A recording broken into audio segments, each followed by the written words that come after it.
3 meses después de enterrar a mi marido, contraté a un equipo para demoler la bodega del patio trasero que él tanto amaba. Estaba en el mercado cuando sonó el teléfono. Era el contratista y su voz temblaba.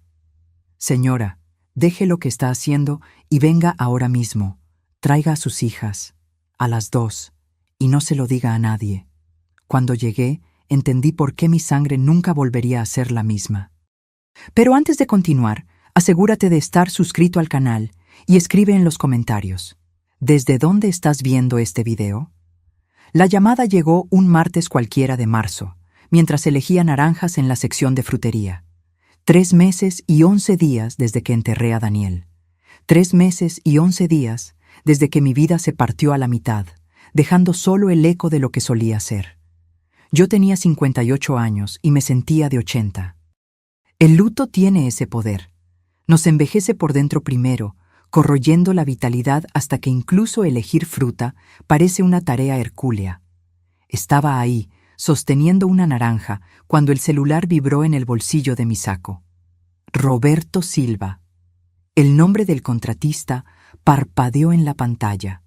Se me revolvió el estómago instantáneamente. Roberto era un hombre tranquilo, metódico, del tipo que nunca llamaba sin motivo.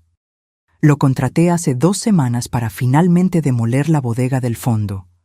Aquella construcción fea que Daniel insistió en mantener en pie por 25 años, alegando que algún día la usaría para algo.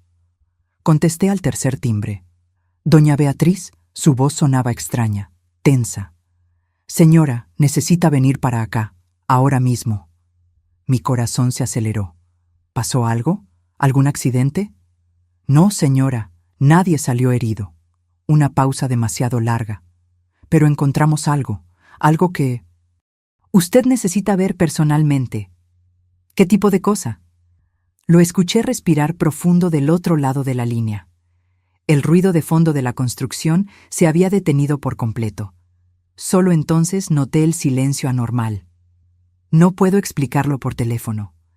Pero, doña Beatriz, por favor, cuando venga, traiga a sus hijas, a las 2, y no le diga a nadie más sobre esto antes de verlo. La línea se quedó muda. Me quedé parada ahí, entre las pilas de naranjas y manzanas, con el teléfono pegado a la oreja, tratando de procesar lo que acababa de escuchar. Traiga a sus hijas, no se lo diga a nadie. El tono en la voz de Roberto no era de una urgencia común. Era miedo disfrazado de cautela. Solté las compras en el carrito, dejé todo ahí mismo y salí del mercado casi corriendo. Mis manos temblaban tanto que necesité 3 intentos para abrir el coche. Llamé primero a Paulina, mi hija mayor. Era médica, siempre ocupada, siempre corriendo entre turnos y consultas. Contestó con esa voz impaciente de quien está en medio de algo importante. «Mamá, estoy con un paciente. ¿Te puedo llamar después?» «Paulina, te necesito en la casa, ahora». El tono de mi voz debió transmitir algo, porque se quedó en silencio por un segundo. «¿Qué pasó?» «No sé cómo explicarlo. Solo ven, por favor. Ya voy para allá». La llamada a Sofía, la menor, fue aún más difícil. Estaba en una reunión en el despacho de abogados donde trabajaba. Desde la muerte de su padre, Sofía se había vuelto aún más cerrada, más distante. Su luto era silencioso, pero lo veía en sus ojos. Ese vacío que yo reconocía porque vivía dentro de mí también. «Mamá, ¿sabes que no puedo salir así a mitad de la jornada?» «Sofía». Mi voz salió más firme de lo que esperaba. «Te lo estoy pidiendo. Te necesito». Hubo una pausa. Luego, en voz baja: «Está bien, voy para allá». Manejé por las calles conocidas de Cuernavaca con el piloto automático encendido. Mi mente hervía con posibilidades, ninguna tenía sentido. ¿Qué podría haber encontrado Roberto en una bodega vieja que exigiera la presencia de mis 2 hijas?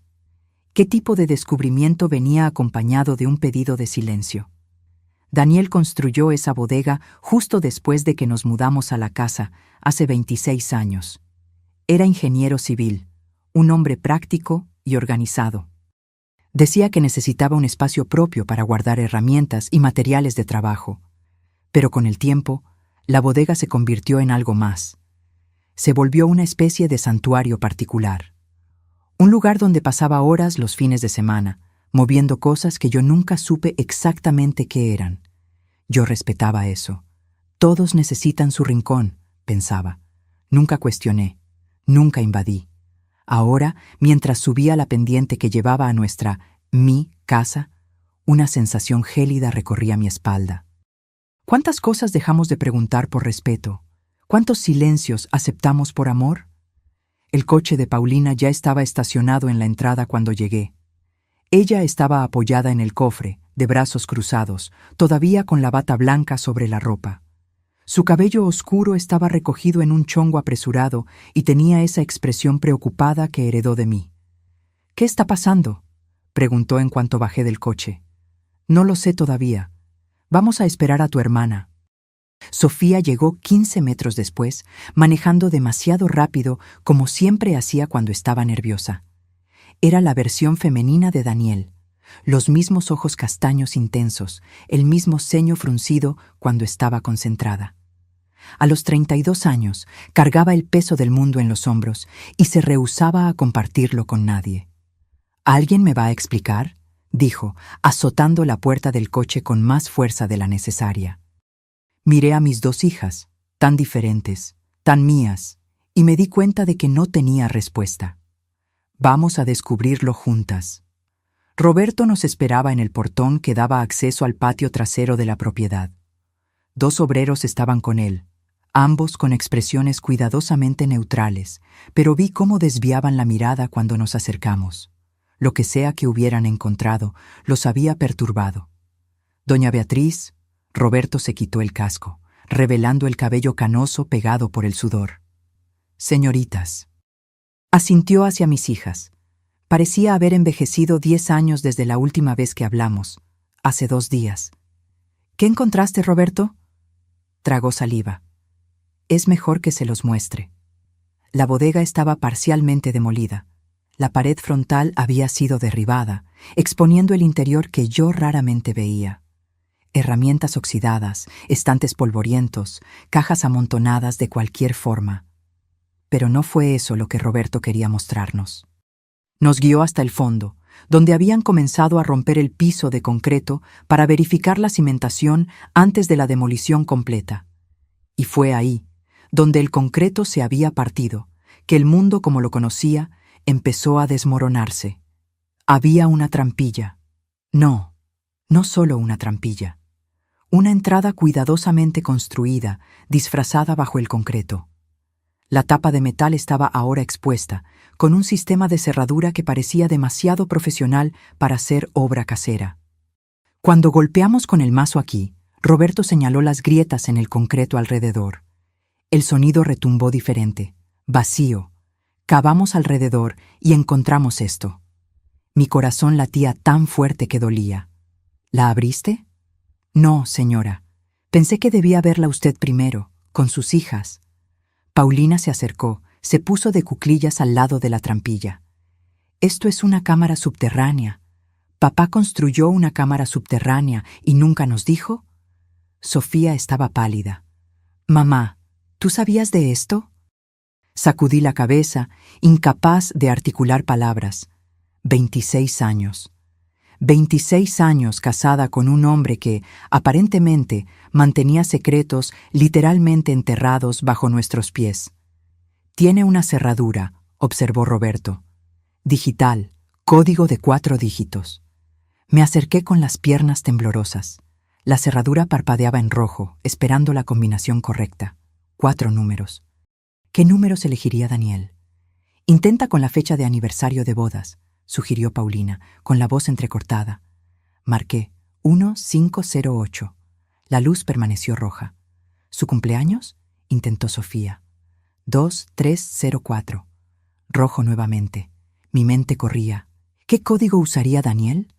Algo significativo, pero no obvio. Algo que...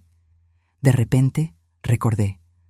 Una conversación antigua, justo después de que nació Sofía. Daniel contándome sobre una superstición tonta que tenía desde niño. Su número de la suerte, decía, era la suma de los días de nacimiento de sus hijas. Paulina nació el día 12, Sofía el día 19. Con dedos temblorosos marqué 3112. La luz parpadeó en verde. Un clic mecánico resonó en la tarde silenciosa. La trampilla se desbloqueó. Nadie se movió por unos segundos. Nos quedamos ahí, las tres, mirando esa tapa de metal como si fuera una bomba a punto de estallar. En cierto sentido, era exactamente eso. Roberto dio un paso al frente. «Déjeme abrirla, señora». Pero Paulina ya se estaba moviendo. «No, nos toca a nosotras». Sujetó el asa de la tapa, una barra de metal resistente, y tiró. Sofía se unió a ella, y juntas levantaron la trampilla, revelando una escalera de metal que descendía hacia la oscuridad. El olor que subió de ahí era a tierra húmeda, concreto y algo más. Papel viejo, tal vez. Electrónica. Un olor a espacio cerrado por mucho tiempo. Roberto encendió una linterna potente y apuntó hacia abajo. La luz reveló una escalera firme, bien construida, bajando unos 3 metros. En el fondo, el haz de luz iluminó lo que parecía ser un piso de concreto limpio. «Hay luz allá abajo», murmuró Roberto, señalando un interruptor fijado en la pared interna, justo al inicio del descenso. Paulina bajó primero. Siempre fue la valiente, la que enfrentaba las cosas de frente. Sofía vaciló. Me miró con una expresión que no veía desde que era niña. Miedo puro. Tomé su mano y bajé junto con ella. El espacio allá abajo era sorprendentemente grande. Debía tener unos 40 metros cuadrados, con una altura de casi 2,5 metros. Las paredes eran de concreto reforzado, el piso estaba impecable y el aire circulaba. Había un sistema de ventilación funcionando. Pero no fue la estructura lo que nos dejó mudas, fue el contenido. A lo largo de una pared entera, archivos. Decenas de archiveros metálicos, del tipo usado en oficinas, todos cuidadosamente etiquetados. En la pared opuesta, un escritorio con 3 monitores de computadora, todos apagados, pero claramente conectados a alguna fuente de energía. Cables organizados, equipos que parecían caros, profesionales. Y en el centro de la sala, una mesa grande cubierta con mapas, documentos, fotografías. «Dios mío», susurró Paulina acercándose a la mesa. «¿Qué es todo esto?» Tomé una de las fotografías. Mostraba a un hombre que no reconocí, entrando a un edificio. La foto tenía fecha y hora impresas en la esquina. Hace 3 años. Tomé otra. El mismo hombre, hablando con alguien en un estacionamiento. Otra. Documentos financieros. Estados de cuenta bancarios con valores resaltados en amarillo. Paulina abrió uno de los archiveros. Dentro, carpetas organizadas alfabéticamente, cada una con un nombre en la etiqueta. Sacó una al azar. «Augusto Herrera», leyó en voz alta. Abrió la carpeta. Su rostro palideció. «Estos son investigaciones. ¿Papá estaba investigando personas?» Sofía ya estaba en la mesa con las computadoras, examinando los equipos. «Esto no es de aficionados, mamá. Son equipos profesionales, software de análisis forense, sistemas de encriptación». Su voz se fue apagando. Papá no era solo ingeniero, estaba haciendo otra cosa, algo mucho más complejo. Me acerqué a los archiveros, con el corazón martilleando en el pecho. Jalé un cajón al azar y empecé a leer los nombres en las carpetas. Algunos los reconocía: empresarios locales, políticos, personas que veíamos ocasionalmente en eventos sociales. Otros eran completamente desconocidos. Abrí una carpeta con el nombre Marco Antonio Silva. Dentro, fotografías de él con una mujer que claramente no era su esposa, recibos de hoteles, registros de llamadas telefónicas. Y encima de todo, una nota con la letra de Daniel. Iniciado en 2015. Pagos mensuales. Caso cerrado. 2018. Pagos mensuales. La palabra se repetía en mi cabeza como una campana fúnebre. «Mamá». La voz de Paulina sonaba extraña. «Hay una carpeta aquí con el nombre de la familia de Sofía». Sofía se congeló. «¿Qué?» Paulina sostenía una carpeta marcada como Familia Mesa. El apellido del esposo de Sofía, o mejor dicho, ex esposo. Se divorciaron hace 2 años, un proceso amargo que dejó a Sofía devastada. Con manos temblorosas, Sofía tomó la carpeta. La abrió. Allá adentro, documentos probando que Ricardo, su ex, mantenía una cuenta bancaria secreta en las Islas Caimán. Pruebas de desvío de fondos de la empresa donde trabajaba. Y más, registros de una relación extramarital que venía ocurriendo desde hace años, desde antes del matrimonio con Sofía. «Papá sabía», susurró Sofía, las lágrimas empezando a brotar. «Él sabía todo y nunca me lo dijo». «Tal vez quería protegerte», dijo Paulina, pero su voz sonaba incierta. «¿Protegerme?». La voz de Sofía subió de tono. «Estuve casada con ese hombre por 8 años. 8 años, Paulina. Y papá tenía todas estas pruebas y nunca dijo nada». Tomé la carpeta de sus manos, me obligué a leer. En el fondo había una nota de Daniel, fechada 6 meses antes de su muerte. Información entregada a ese discretamente, esperando su decisión. Miré a Sofía. «Recibiste documentos anónimos sobre Ricardo, ¿verdad? ¿Así fue como descubriste lo de la cuenta en el extranjero?». Ella asintió lentamente, secándose las lágrimas. «Llegaron por correo. Pensé que era alguien de su empresa, algún colega con remordimiento. Pero era papá. Él te dio las herramientas para liberarte», dijo Paulina suavemente. A su manera retorcida, pero lo hizo. Continuamos explorando. Cada archivo revelaba una nueva capa de una vida que nunca conocí. Daniel no era solo un ingeniero civil respetado. Era... ¿qué? ¿Un investigador privado? ¿Un chantajista? ¿Un vigilante? Encontré registros financieros en una caja fuerte empotrada en la pared. El código era el mismo que el de la trampilla. Dentro, comprobantes de transferencias, todas muy bien documentadas. Cantidades considerables entrando en cuentas que yo desconocía. Y saliendo también donaciones a instituciones de beneficencia, becas de estudio anónimas, pagos a personas necesitadas. ¿Le robaba a unos para darle a otros?, murmuré, tratando de darle sentido a todo aquello.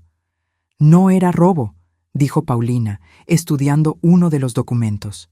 «Mira aquí. Acuerdo de protección». Él lo llamaba protección, no chantaje. Pero la línea entre las dos cosas era demasiado delgada para mi comodidad. Fue Sofía quien encontró la computadora principal. No estaba con las otras en la mesa, estaba escondida dentro de un armario, conectada a un sistema de energía independiente. La encendió y la pantalla pidió una contraseña. «¿Alguien tiene idea?», preguntó. Pensé. Daniel y sus contraseñas. Era metódico, pero también sentimental de maneras extrañas. Intenté algunas combinaciones obvias. Todas fallaron. Entonces recordé algo que solía decir cuando las niñas eran pequeñas y hacían preguntas difíciles. La verdad siempre encuentra su camino. Escribí: «La verdad encuentra». La pantalla parpadeó y se abrió. Lo que encontramos en la computadora cambió todo nuevamente. Carpetas y más carpetas de información, organizadas con el mismo cuidado meticuloso que Daniel aplicaba a todo en su vida. Pero había una carpeta diferente a las otras, marcada simplemente como «Emergencia para Beatriz». Hice clic con los dedos helados. Era un video, fechado 2 semanas antes de la muerte de Daniel. Le di al play. El rostro de mi marido llenó la pantalla. Parecía cansado, más viejo de lo que recordaba. Tenía esa expresión que yo reconocía, cuando estaba a punto de decirme algo difícil. «Beatriz», su voz grabada resonó en la sala subterránea. Sentí las lágrimas quemar antes de siquiera caer.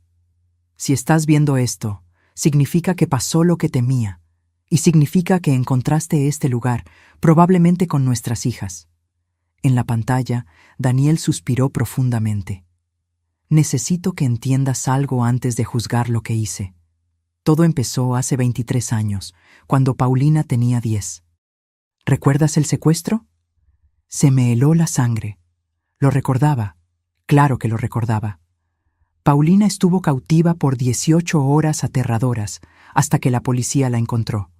Nunca atraparon a todos los involucrados, solo al ejecutor, que murió en un enfrentamiento con la policía. Los otros involucrados nunca fueron capturados porque eran personas poderosas, continuó Daniel en la pantalla. Descubrí quiénes eran. No intencionalmente. Uno de los secuestradores soltó información antes de morir. Empecé a investigar por mi cuenta, porque la policía no iba a hacer nada. No contra quienes tenían tanto poder. Daniel en la pantalla se ajustó los lentes. Un gesto que yo había visto 1000 veces, pero que ahora cargaba un peso completamente nuevo. Encontré pruebas, continuó. Pruebas suficientes para destruir a 3 familias poderosas de esta ciudad.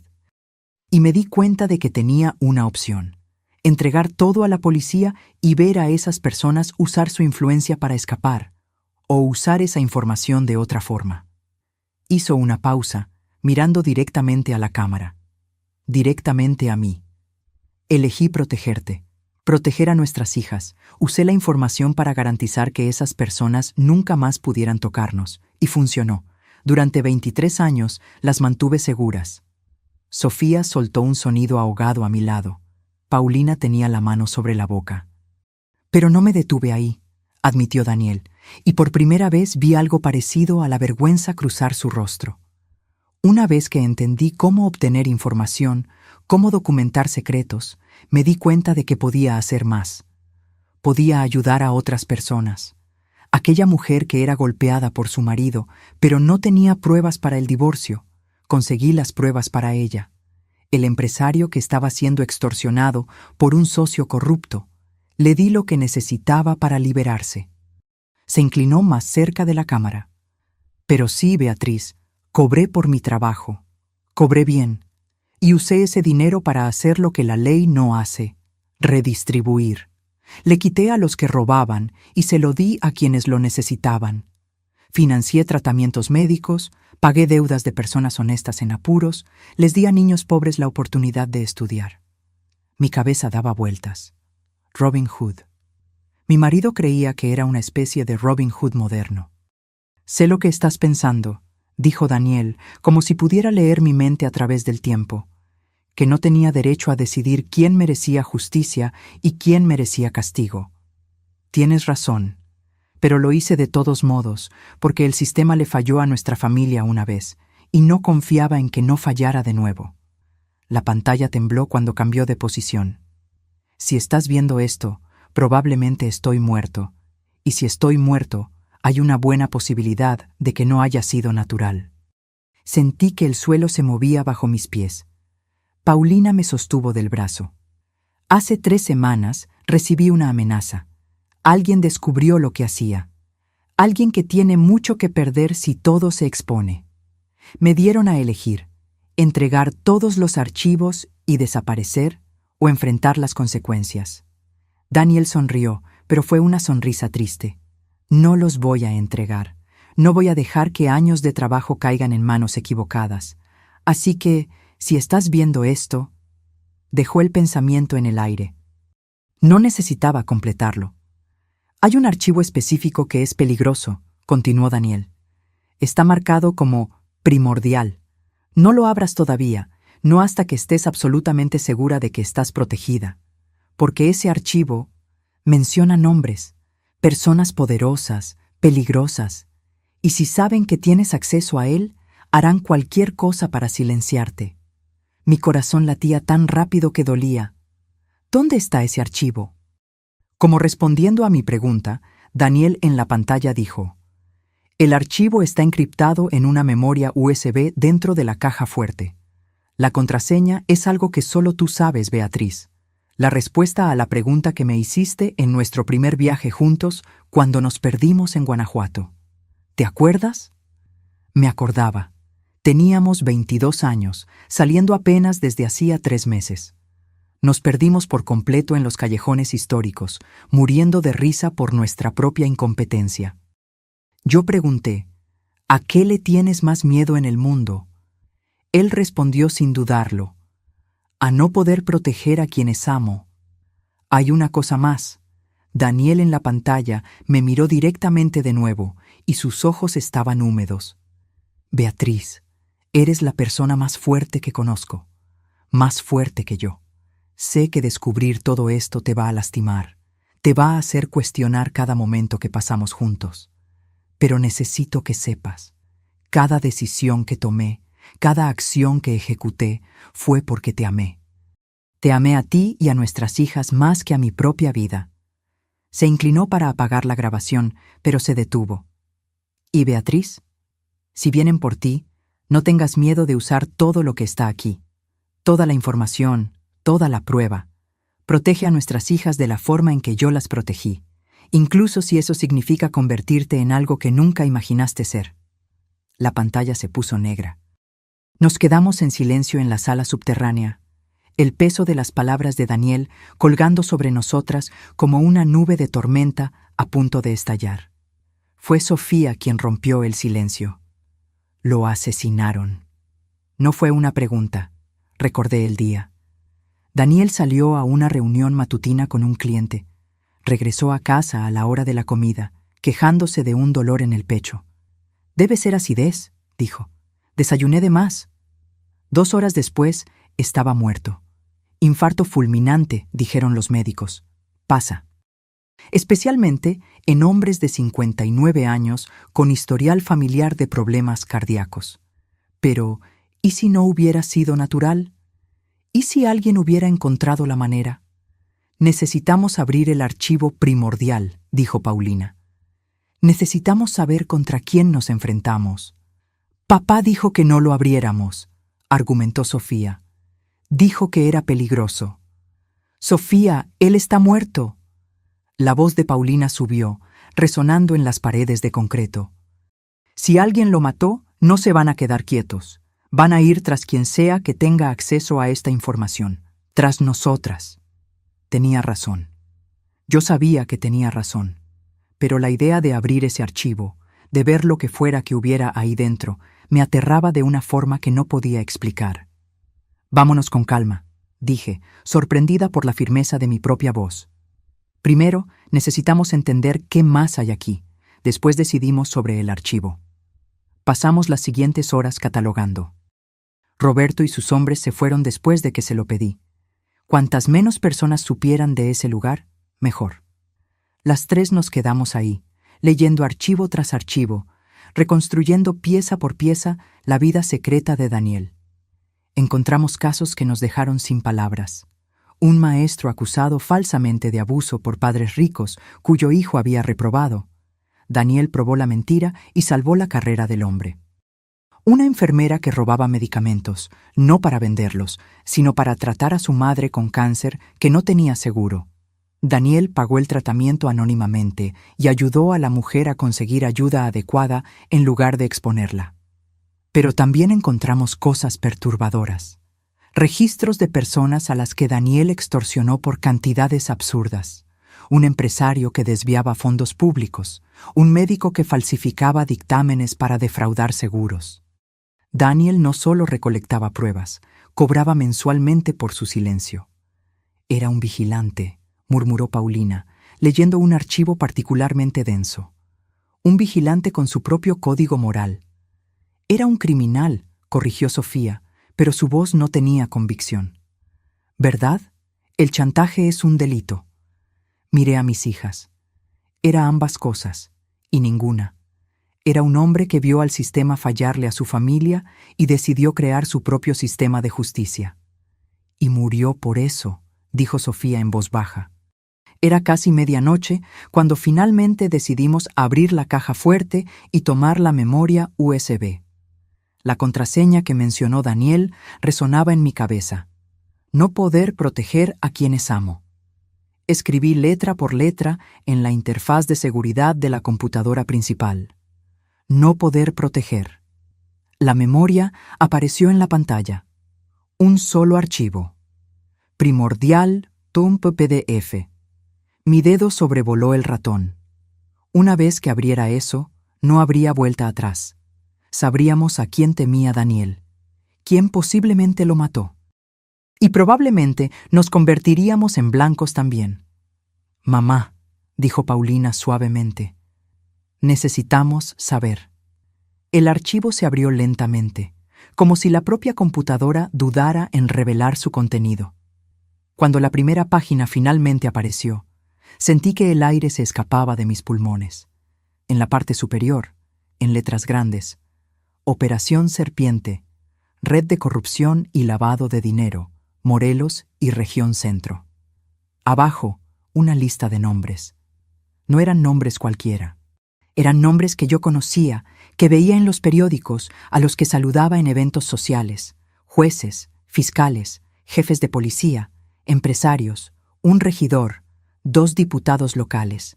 Dios mío, susurró Sofía, es toda la élite de la región. Daniel lo había documentado todo con el cuidado meticuloso que aplicaba a todo. Transferencias bancarias rastreadas a través de cuentas offshore, grabaciones de conversaciones, algunas claramente obtenidas de forma ilegal, fotografías de reuniones secretas, contratos fraudulentos, licitaciones amañadas, un imperio de corrupción que se extendía por décadas, y en el centro de todo, coordinando, conectando todas las piezas, Eduardo Méndez. El nombre me golpeó como un puñetazo en el estómago. Eduardo Méndez, el hombre que estuvo en el funeral de Daniel, el hombre que me tomó la mano y me dijo que estaba ahí para lo que necesitara, el hombre que era juez del Tribunal Superior de Justicia y conocido por su integridad inquebrantable. Era amigo de papá, dijo Paulina con la voz vacía de emoción. Jugaban tenis juntos todos los domingos. No eran amigos, me di cuenta con una claridad dolorosa. Daniel lo estaba vigilando, recolectando pruebas. Continuamos leyendo. Eduardo Méndez no era solo corrupto, era la columna vertebral de toda la operación. Usaba su posición para garantizar que ciertos casos se archivaran, que ciertas empresas ganaran licitaciones, que personas específicas escaparan de investigaciones. A cambio, recibía un porcentaje de todo, y Daniel tenía pruebas de absolutamente todo.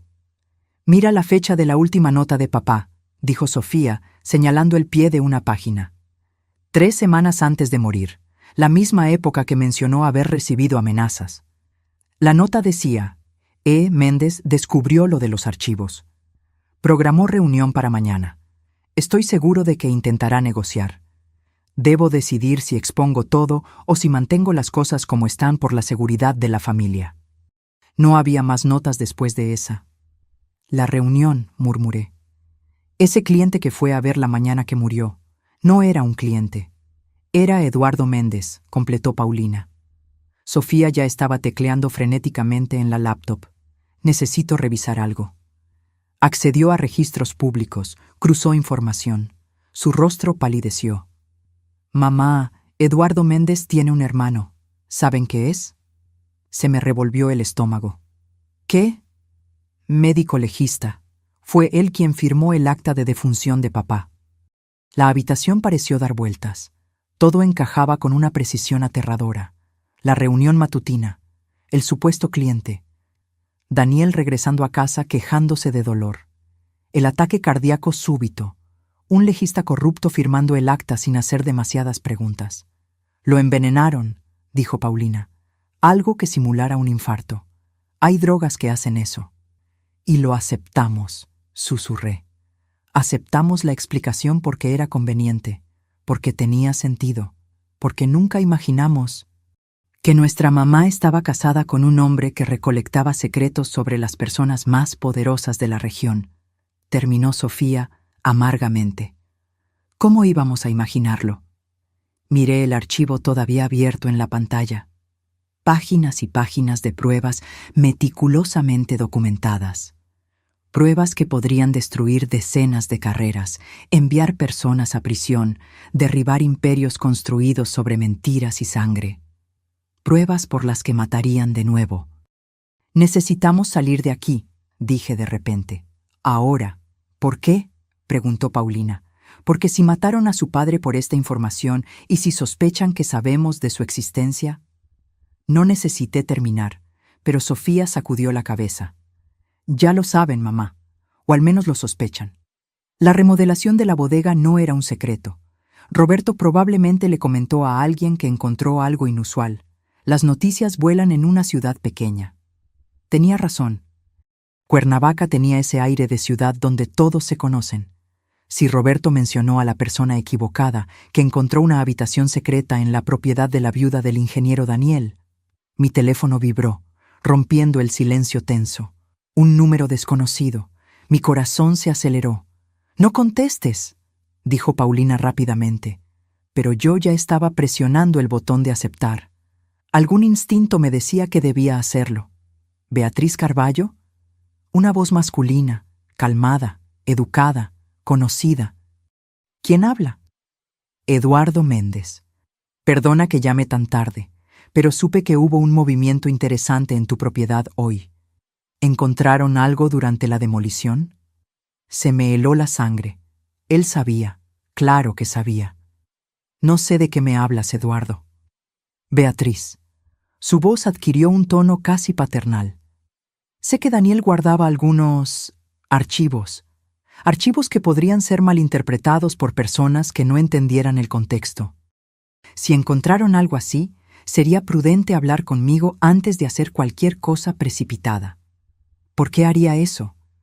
Porque Daniel era mi amigo, y porque sé que a él no le gustaría que nada malo les pasara a ti o a tus hijas por culpa de información obsoleta y potencialmente peligrosa. La amenaza velada era clara. Miré a Paulina y a Sofía. Vi el miedo en sus ojos reflejando el mío. Voy a pensarlo, dije cuidadosamente. Piénsalo rápido, Beatriz. Algunas personas son menos pacientes que yo. La llamada se cortó. Me quedé parada, sosteniendo el teléfono, sintiendo el peso de cada palabra no dicha. Eduardo Méndez acababa de darme un plazo. ¿Un plazo para qué? Exactamente, no lo sabía. ¿Para entregar los archivos? ¿Para desaparecer? ¿Para morir silenciosamente como Daniel? Necesitamos hacer copias, dijo Sofía de repente. De todo, y guardarlas en lugares diferentes. ¿Y después? Preguntó Paulina. ¿Qué hacemos con esto? Miré el archivo primordial todavía abierto en la pantalla. A los nombres de personas que habían construido fortunas sobre la corrupción. A las pruebas que Daniel pasó años acumulando, pruebas por las que dio la vida. Después, dije, sorprendiéndome a mí misma con la firmeza de mi voz, hacemos exactamente lo que su padre haría. Usamos esto para protegernos. Pasamos el resto de la noche copiando archivos. Sofía tenía conocimientos técnicos. Creó múltiples copias en memorias USB encriptadas, almacenó versiones en la nube a través de redes que juraba eran seguras. Paulina catalogó todo en papel, creando un índice que nos permitiría encontrar rápidamente cualquier información específica. Yo leí cada archivo, cada nota, cada fragmento de evidencia que Daniel había reunido, y con cada página conocía a mi marido un poco más y un poco menos. El hombre que me besaba cada mañana antes de irse a trabajar. El hombre que lloró cuando nació Paulina. El hombre que le enseñó a Sofía a andar en bicicleta con una paciencia infinita. Ese hombre era real. Pero también era real el hombre que extorsionaba a empresarios corruptos, que grababa conversaciones privadas sin consentimiento, que usaba información personal como arma, que decidió solo quién merecía castigo y quién merecía protección. Ambos eran Daniel, y yo tenía que aceptar eso. Eran casi las 4 de la mañana cuando terminamos. Teníamos 6 copias completas de los archivos, cada una guardada en un lugar diferente, algunas con abogados de confianza en otras ciudades, una en una caja de seguridad bancaria, una con una colega de Paulina que ni siquiera sabía lo que estaba guardando. ¿Y ahora?, preguntó Sofía, exhausta. Miré a mis hijas. Paulina tenía ojeras profundas, pero sus ojos estaban alerta, decididos. Sofía parecía haber envejecido 10 años en una noche, pero había una fuerza en ella que no veía hacía mucho tiempo. Ahora, dije, vamos a casa a dormir un poco. Mañana le haremos una visita a Eduardo Méndez. Mamá, ¿te volviste loca? Paulina se levantó. Literalmente te amenazó hace unas horas. Exactamente. Y necesita entender que no somos blancos fáciles, que tenemos todo lo que tenía su padre, y más. que si algo nos pasa a cualquiera de nosotras, todo saldrá a la luz inmediatamente. Destrucción mutua asegurada, murmuró Sofía. Como hacía papá, asentí. Como hacía papá. Dormí 3 horas. Soñé con Daniel, pero no era el Daniel que yo conocía. En el sueño, estaba en esa sala subterránea, rodeado de archivos, y cuando se volteaba hacia mí, su rostro estaba cubierto por sombras que yo no podía disipar. Desperté con el sol saliendo, bañando la habitación en una luz dorada que parecía cruel en su normalidad. ¿Cómo podía el mundo estar tan común, tan tranquilo, cuando todo dentro de mí estaba destrozado? Tomé un baño largo, dejando que el agua caliente se llevara parte de la tensión de los hombros. Elegí la ropa con cuidado, un conjunto sobrio, profesional. Necesitaba parecer en control, aunque por dentro estuviera aterrorizada. Paulina y Sofía llegaron a las 9. Habíamos acordado que iríamos juntas. La unión hace la fuerza, dijo Paulina. Y protección, añadió Sofía. Es más difícil hacer desaparecer a 3 mujeres que a una. La oficina de Eduardo Méndez estaba en el centro histórico, en una casona colonial bellamente restaurada. Irónico, pensé, cómo el dinero de la corrupción pagaba la preservación de la historia. La secretaria pareció sorprendida con nuestra llegada sin previo aviso. El licenciado Méndez está en una reunión. Dígale que Beatriz Carballo está aquí, con documentos que querrá ver. Algo en mi voz debió transmitir urgencia, porque tomó el teléfono de inmediato. 2 minutos después, éramos conducidas a su oficina. Eduardo Méndez se levantó de detrás de su escritorio de caoba maciza. A los 65 años, era un hombre distinguido, cabello canoso perfectamente peinado, traje impecable. El tipo de hombre que inspiraba confianza instantánea. El tipo de hombre que usaba esa confianza para robar. Beatriz extendió la mano. No se la estreché. Su sonrisa falló por una fracción de segundo. ¿Y sus hijas? ¡Qué agradable sorpresa! Podemos ahorrarnos las cortesías, dije. ¿Sabes por qué estamos aquí? Señaló las sillas. Por favor, siéntense. Nos quedamos de pie. Eduardo suspiró, regresó a su silla. Muy bien, vamos directo al grano. Encontraron los archivos de Daniel, y ahora creen que tienen poder. No lo creemos, dijo Sofía, con la voz cortante. Lo tenemos. El poder es una cosa interesante. Eduardo juntó las manos sobre el escritorio. Puede proteger, pero también puede destruir a quien lo posee. Daniel lo aprendió de la manera difícil. Tú lo mataste. No fue una pregunta. Eduardo no lo negó ni lo confirmó. Solo me miró con esos ojos calmados, midiendo, calculando. Daniel tomó decisiones que lo pusieron en una posición insostenible. Tenía información sobre personas que preferirían que esa información permaneciera privada. Y cuando amenazó con hacerla pública, personas como tú, interrumpió Paulina. Como muchas personas, corrigió Eduardo suavemente. Personas con recursos, personas que no dudarían en proteger sus intereses. ¿Nos estás amenazando?, pregunté. Estoy ofreciendo perspectiva. Se reclinó en la silla. Beatriz, son 3 mujeres inteligentes. Ciertamente entienden que no pueden simplemente exponer esta información sin consecuencias. Las personas mencionadas en esos archivos tienen familias, carreras, reputaciones, y algunas tienen muy poco que perder si deciden que la amenaza que ustedes representan necesita ser neutralizada. El aire en la habitación parecía haberse vuelto más pesado.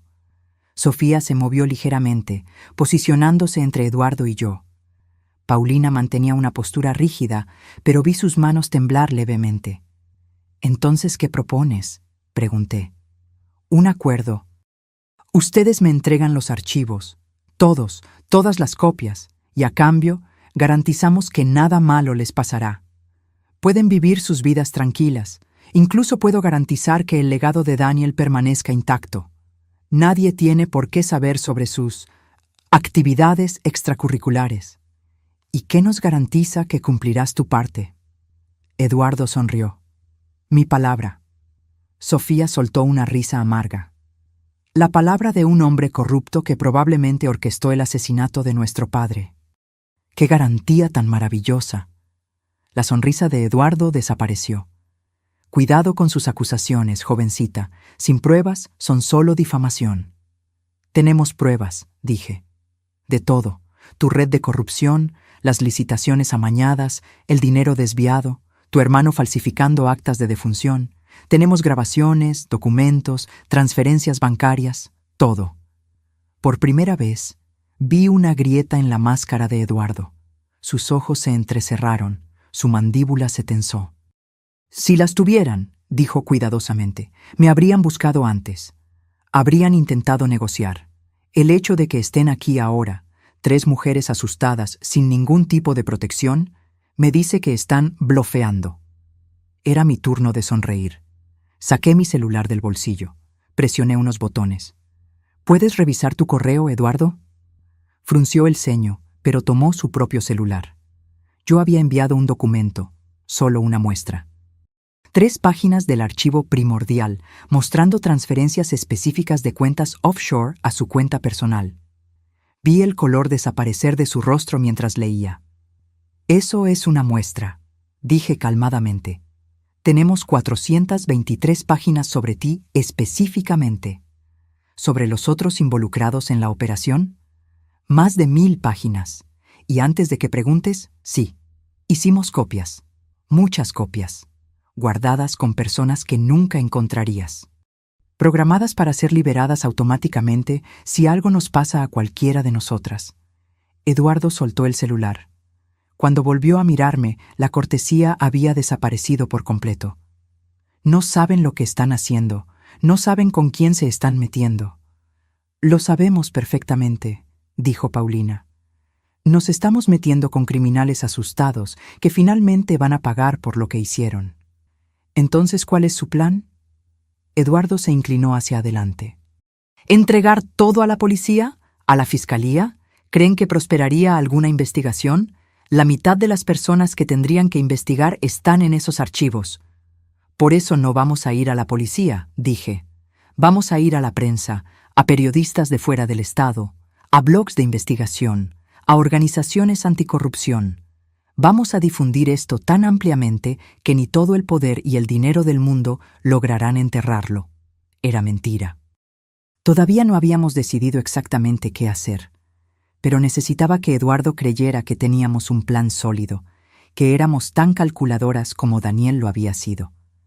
Eduardo me estudió en silencio por un largo momento. Luego, sorprendentemente, se rió. Daniel te enseñó bien. O tal vez siempre fuiste así y él solo lo reconoció. Daniel me enseñó que a veces la única forma de protegerse es garantizar que tu destrucción destruya también a tus enemigos. Destrucción mutua asegurada, Eduardo repitió, la estrategia favorita de tu marido. Se levantó, caminó hacia la ventana, miró la calle allá abajo. Muy bien, tienen mi atención. ¿Qué quieren? Queremos que nos dejen en paz. Dije simplemente. Queremos vivir nuestras vidas sin mirar por encima del hombro, sin preocuparnos por si seremos la próxima víctima de un ataque cardíaco súbito. ¿Y a cambio? A cambio, los archivos se quedan donde están, guardados, seguros y en silencio. A menos que alguien decida que somos una amenaza, entonces todo sale a la luz. Eduardo volvió al escritorio, apoyó las manos en él. ¿Y cuánto tiempo creen que durará este equilibrio? ¿1 año? ¿5? ¿10? En algún momento, alguien decidirá que vale la pena el riesgo, o se harán demasiado viejas para representar una amenaza real, o cometerán un error. ¿Y entonces? Entonces tendrás que vivir con esa incertidumbre, interrumpí. Igual que nosotros, vivimos con la incertidumbre de estar siendo vigiladas por asesinos. Me parece justo. Me miró fijamente por un largo tiempo. Finalmente, asintió lentamente. Llevaré su propuesta a las personas relevantes. Pero Beatriz, entiende una cosa. Hay personas en esta red que son mucho menos razonables que yo. Personas que las verán como una amenaza existencial y actuarán en consecuencia. Entonces convence a esas personas de que somos una amenaza mayor, vivas que muertas. Salimos de su oficina en silencio. Solo cuando estuvimos en el coche, con las puertas cerradas, Paulina finalmente habló. «Mamá, estuviste increíble allá adentro, pero te das cuenta de que acabamos de declararles la guerra a las personas más poderosas de la región, ¿verdad?» Me doy cuenta. Mis manos temblaban en el volante. ¿Pero qué más podíamos hacer? ¿Entregar los archivos? ¿Vivir con miedo para siempre? No, dijo Sofía desde el asiento de atrás. Hiciste lo correcto. Es exactamente lo que papá habría hecho. Eso era exactamente lo que me preocupaba. Daniel había hecho lo correcto por 23 años. Y miren a dónde lo llevó. Los días siguientes fueron de una tensión silenciosa. Regresamos a nuestras rutinas. Paulina al hospital, Sofía al despacho, yo a la casa vacía que de repente parecía llena de fantasmas. Pero todo había cambiado. Cada sombra parecía sospechosa. Cada coche desconocido en la calle merecía una segunda mirada. Cada llamada de un número extraño hacía que mi corazón se acelerara. Instalamos cámaras de seguridad. Cambiamos las cerraduras. Paulina empezó a dormir en mi casa, en el cuarto de visitas, diciendo que era solo hasta que las cosas se calmaran. Sofía aparecía todos los días después del trabajo, inventando excusas sobre querer revisar algo o necesitar documentos antiguos. Ninguna de nosotras mencionaba el miedo que compartíamos, pero estaba ahí, como un cuarto habitante invisible en cada habitación. Fue un jueves, 6 días después de nuestra reunión con Eduardo, cuando la situación cambió. Estaba en la cocina preparando café cuando sonó el interfón. Las cámaras mostraban a un hombre en la entrada, de unos 50 y tantos años, traje discreto, postura erguida. No lo reconocí. «¿Doña Beatriz Carballo?» La voz sonó por el interfón. «¿Quién es?» «Mi nombre es Fernando Costa. Soy investigador federal. Me gustaría intercambiar unas palabras con usted, si es posible». Mi corazón se aceleró. Investigador federal. Eso no estaba en los planes. Llamé a Paulina de inmediato, que estaba en su cuarto arreglándose para su turno. «Hay un investigador federal en la puerta». Bajó las escaleras corriendo. Juntas estudiamos al hombre por la cámara. Esperaba pacientemente, manos en los bolsillos, sin parecer una amenaza. «Puede ser una trampa», dijo Paulina, «o puede ser nuestra salvación». Respiré hondo y presioné el botón. «¿Puede mostrar su identificación a la cámara?» Levantó una placa. Parecía legítima, pero yo no era experta. «Voy a verificar su número de registro», dije. Tardé 15 minutos de llamadas para confirmar que Fernando Costa era, de hecho, un investigador de la Fiscalía General de la República destacado en la Ciudad de México. Abrí el portón. Fernando Costa tenía un trato calmado, casi gentil. Se sentó en la sala que le ofrecí. Aceptó el café, esperó pacientemente mientras Paulina y yo nos acomodábamos. «Doña Beatriz», comenzó, «estoy investigando una red de corrupción que opera en esta región desde hace al menos 2 décadas, y tengo motivos para creer que su difunto esposo tenía información relevante sobre esta red». Mantuve mi rostro neutral, pero mi mente corría. ¿Qué le hace pensar eso? Unos meses antes de su muerte, su esposo se puso en contacto con nuestro departamento. No directamente. Usó canales anónimos, pero logramos rastrearlo. Alegaba tener pruebas de un esquema masivo de corrupción que involucraba a figuras públicas locales. Se me revolvió el estómago. ¿Daniel había ido con las autoridades federales? No había mención de eso en ninguno de sus archivos. Programó una reunión con nosotros, continuó Fernando, pero murió antes de que pudiera concretarse. En su momento, aceptamos la explicación de causas naturales. Pero ahora, con cierta información que recibimos recientemente, estamos reabriendo el caso. ¿Qué información? Fernando me estudió cuidadosamente. Doña Beatriz, seré directo. Sé que encontraron algo durante la demolición de la bodega. Sé que tuvieron una reunión tensa con Eduardo Méndez. Y sé que, si su marido realmente tenía las pruebas que decía tener, esas pruebas probablemente están con ustedes ahora. Paulina se adelantó antes de que yo pudiera responder. ¿Y si estuvieran? ¿Qué garantías tendríamos de que entregar esa información no nos pondría en más peligro? Ninguna. Fernando fue brutalmente honesto. La red que estamos investigando tiene tentáculos profundos. Puede haber personas comprometidas, incluso dentro de nuestras propias filas. Pero puedo ofrecerles algo que no tienen ahora: la posibilidad de justicia real. ¿Al costo de nuestras vidas?, replicó Paulina. Potencialmente. No trató de endulzarlo. Pero sigan como están. ¿Y cuánto tiempo creen que van a durar? ¿1 año? ¿2? Esas personas no van a desaparecer simplemente porque tengan un acuerdo tácito de destrucción mutua. Tarde o temprano encontrarán una forma de neutralizarlas sin activar los gatillos que configuraron. Sabía que tenía razón. El equilibrio que intentamos establecer con Eduardo era frágil, temporal. Estaba hecho de miedo mutuo y nada más. No duraría. ¿Qué propones?, pregunté. Trabajen conmigo. Entreguen las pruebas, pero hagámoslo de una forma que garantice su seguridad. Protección de testigos, si es necesario. Y vamos a armar un caso tan sólido que nadie escapará. Ni Eduardo Méndez, ni nadie. Protección de testigos significa desaparecer, dijo Paulina lentamente. Nuevas identidades, nuevas vidas. No volver a ver a nuestros amigos, a nuestros colegas. Sí. Fernando no trató de que pareciera mejor de lo que era.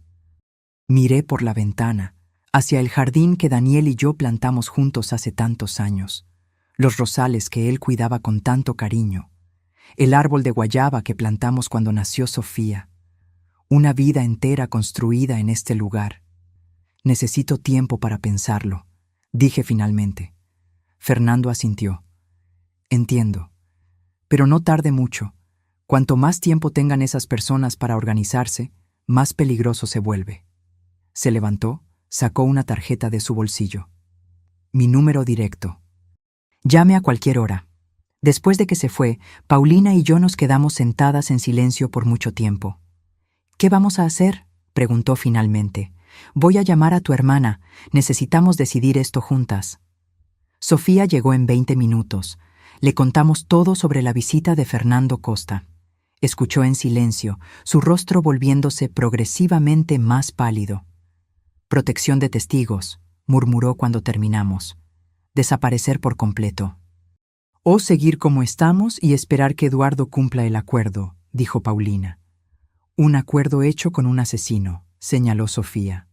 No es exactamente confiable, pero al menos seguiríamos siendo nosotras mismas, argumentó Paulina. Nuestras vidas, nuestras identidades, todo lo que papá pasó años protegiendo. Papá está muerto. La voz de Sofía fue dura. Proteger no funcionó para él. ¿Por qué funcionaría para nosotras? Pasamos horas debatiendo. Paulina argumentaba a favor de mantener el statu quo, al menos temporalmente. Sofía insistía en que necesitábamos trabajar con Fernando. ¿Y yo? Yo estaba dividida entre el deseo de justicia por lo que le hicieron a Daniel y el miedo paralizante de lo que podría pasar si nos exponíamos por completo. Era casi de noche cuando sonó mi teléfono. Número desconocido. Contesté con duda. ¿Beatriz Carballo? Una voz femenina, joven, asustada. ¿Sí? Mi nombre es Marina. Soy secretaria del licenciado Eduardo Méndez. Respiró hondo, temblando. Necesito avisarte. Hay una reunión ocurriendo ahora mismo, en su oficina, con personas malas, y tu nombre fue mencionado, muchas veces. Se me heló la sangre. ¿Qué están planeando? No sé los detalles, pero escuché al licenciado Méndez decir que el problema debe resolverse antes de que se salga completamente de control. Y otra persona, no reconocí la voz, dijo que los accidentes pasan. Especialmente a mujeres que manejan solas de noche. El teléfono casi se me cae de la mano. ¿Por qué me estás contando esto? Porque el licenciado Méndez mató a mi padre. Su voz se quebró. Hace 5 años. Falsificó un proceso. Destruyó su reputación. Lo llevó al suicidio. Y yo no puedo hacer nada porque no tengo pruebas. Pero tú sí. Tú tienes pruebas de todo lo que hizo. Así que, por favor, úsalas. Destrúyelo, por mí, por mi padre, por todas las personas a las que ese monstruo lastimó. La llamada se cortó. Miré a mis hijas. Cambio de planes. Vamos a trabajar con Fernando Costa. Llamé a Fernando esa misma noche. Contestó al primer timbre, como si estuviera esperando. ¿Doña Beatriz? Vamos a hacerlo, pero con condiciones. Programamos una reunión para el día siguiente, en un lugar neutro, una cafetería en Tepoztlán, lejos de Cuernavaca, lejos de ojos conocidos.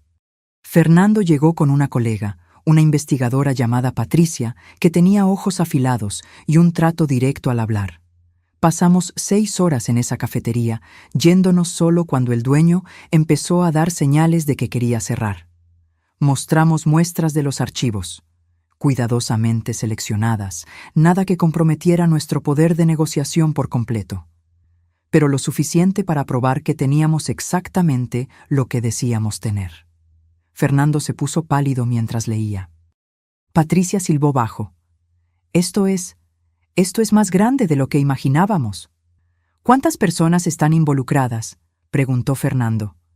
Directamente, 47, dijo Sofía, que se había memorizado los números. Indirectamente, si contamos a todos los que se beneficiaron o facilitaron de alguna forma, más de 100. Dios mío. Y todos ellos van a querer que desaparezcamos, añadí. Por eso nuestras condiciones no son negociables. Protección total, las 24 horas, hasta que esas personas estén tras las rejas. Y garantías de que los archivos se usarán adecuadamente, no se archivarán ni se manipularán. Fernando y Patricia intercambiaron miradas. Vamos a necesitar involucrar a la Fiscalía Especializada en Combate a la Corrupción, dijo él, y probablemente crear un grupo de tarea específico. Esto es demasiado grande para manejarse localmente. ¿Cuánto tiempo?, preguntó Paulina. ¿Para montar el operativo?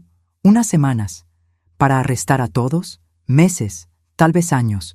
Los casos de corrupción como este son complejos. Semanas, repetí.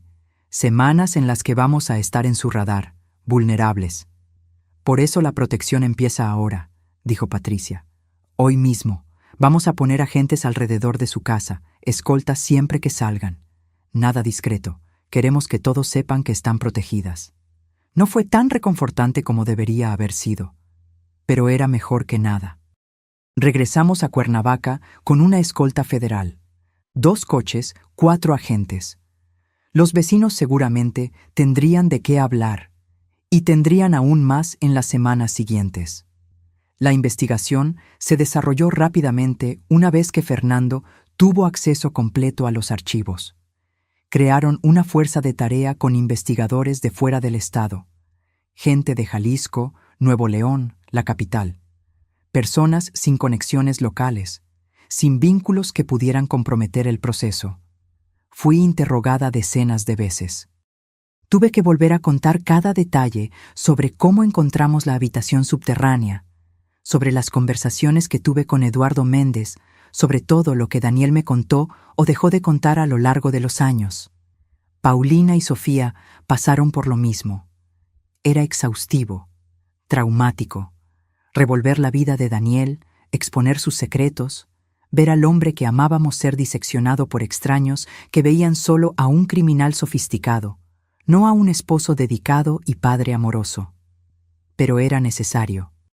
Los primeros arrestos ocurrieron 3 semanas después. No Eduardo Méndez. Él era el objetivo principal. Necesitaban un caso blindado. Pero otros.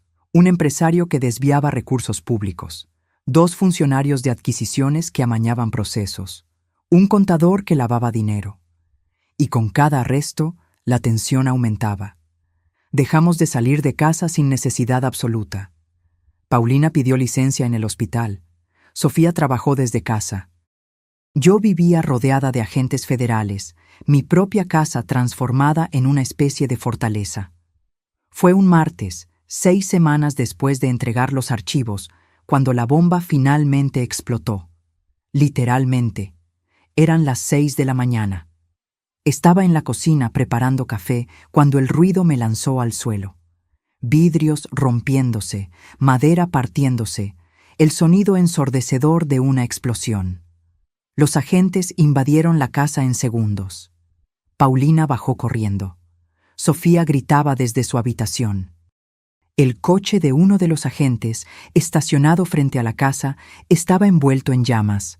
«¡Todos al fondo de la casa!», gritó el líder del equipo de seguridad. «¡Ahora!». Nos amontonamos en el baño más interno mientras los agentes registraban la propiedad. Minutos después, que parecieron horas, llegó la señal de que todo estaba despejado. El coche bomba estaba claramente dirigido a los agentes, no a nosotras. Un mensaje, un aviso. Podemos llegar a ustedes cuando queramos. Fernando llegó en 30 minutos, furioso. Se acabó. Se van a una casa de seguridad, hoy mismo. No, dije. Parpadeó. ¿Cómo que no? Si nos vamos ahora, ellos ganan. Nos asustaron, nos hicieron correr y se van a sentir más confiados. Miré por la ventana el coche que aún humeaba. No, nos quedamos, pero aceleramos el proceso. ¿Cuánto falta para que arresten a Eduardo Méndez? La orden se está preparando. 2 días, tal vez 3.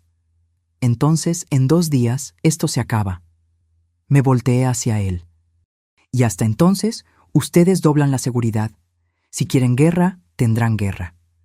Paulina me miró como si nunca me hubiera visto antes. «Mamá, ¿estás segura?» No estaba segura de nada. Estaba aterrorizada, pero también estaba harta. Harta de esconderme, de vivir con miedo, de dejar que hombres como Eduardo Méndez controlaran mi vida igual que controlaron la de Daniel. Absolutamente, mentí.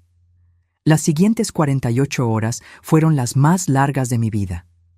La casa parecía un búnker militar. Agentes en cada rincón, cámaras por todas partes, patrullajes constantes, y entonces, finalmente, en la mañana del jueves, Fernando llamó. Arrestamos a Eduardo Méndez hace 1 hora, y a otros 6 junto con él. El operativo fue un éxito completo.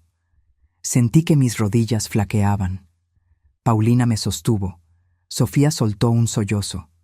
¿Se acabó?, susurré. No por completo. Todavía faltan otros por arrestar, juicios que llevar a cabo. Pero la columna vertebral de la red se rompió. El resto se va a desmoronar. Se acabó. No del todo, pero lo suficiente. Lo suficiente para respirar. Los meses siguientes fueron un torbellino de audiencias, declaraciones, titulares. La Operación Serpiente, como la prensa empezó a llamarla, dominó las noticias por semanas. Cuernavaca estaba en el centro de uno de los mayores escándalos de corrupción de la década, y yo estaba en el centro de todo. Querían convertirme en heroína, la viuda valiente que expuso la corrupción, pero no me sentía como una heroína. Me ponía exhausta, destruida y reconstruida tantas veces que apenas reconocía a la mujer que me devolvía la mirada en el espejo. Eduardo Méndez fue condenado a 23 años de prisión. Su hermano, el legista, confesó haber falsificado el acta de defunción de Daniel a cambio de una reducción de pena.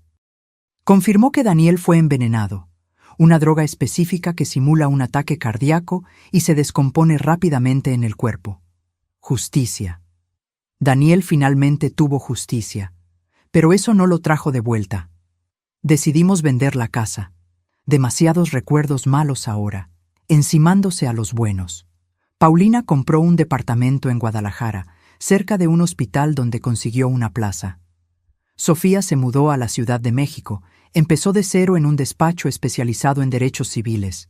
Y yo me quedé con un departamento más pequeño en Tepoztlán, en un edificio discreto donde nadie me reconoce, o al menos fingen no reconocerme, lo que es casi igual de bueno. Todavía tengo copias de los archivos de Daniel, guardadas como él habría querido, pero no puedo verlas sin sentir una mezcla compleja de emociones. Orgullo por el bien que intentó hacer, rabia por la forma en que lo hizo, tristeza por el precio que pagó, amor, siempre amor, incluso ahora, incluso sabiendo todo. 6 meses después de los arrestos, recibí una carta, sin remitente, enviada desde algún lugar de San Luis Potosí. Dentro, una hoja de papel con palabras escritas con una caligrafía que no reconocí. Daniel me salvó la vida una vez. Usó su información para librarme de un hombre peligroso cuando la ley no pudo. Nunca se lo agradecí porque él pidió que no lo hiciera. Pero ahora que su historia se está contando, quiero que sepa, su marido no era perfecto, pero era bueno. Usted y sus hijas lo demostraron al hacer lo que él no pudo, traer verdadera justicia.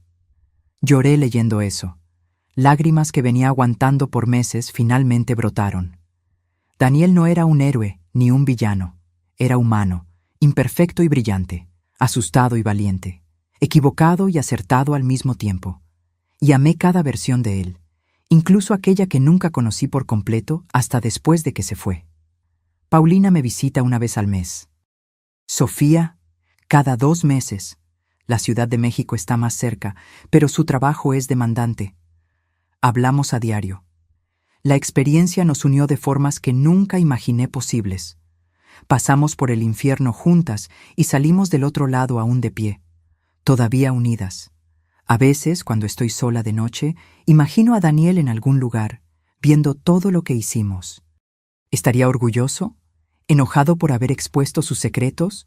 ¿Aliviado de que finalmente podamos vivir sin mirar por encima del hombro? Creo que estaría orgulloso. Orgulloso de que usamos lo que nos dejó no para perpetuar su sistema, sino para terminarlo, para traer la justicia real que él nunca confió que el sistema pudiera dar.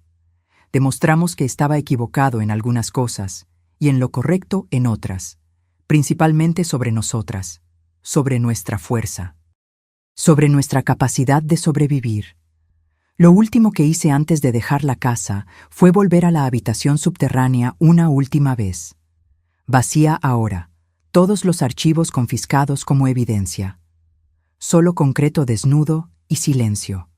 Me quedé ahí, en ese espacio que Daniel construyó para proteger sus secretos, para protegernos. Gracias, susurré a las paredes vacías, y adiós. 3 palabras que significaban todo. Gratitud por lo que hizo, perdón por lo que no hizo, y liberación del peso de cargar con sus secretos. Subí la escalera por última vez. Cerré la trampilla. Lo dejé todo atrás. Afuera, Paulina y Sofía me esperaban. Mis hijas, mi fuerza, mi razón para seguir. Miramos juntas la casa una última vez antes de partir. ¿Lista?, preguntó Paulina. «Lista», respondí. Y era verdad. Estaba lista para dejar el pasado, lista para construir algo nuevo. Lista para ser simplemente Beatriz. No la viuda de Daniel, no la mujer que expuso la corrupción, sino solo yo. Quien quiera que yo fuera ahora. Íbamos a descubrirlo juntas.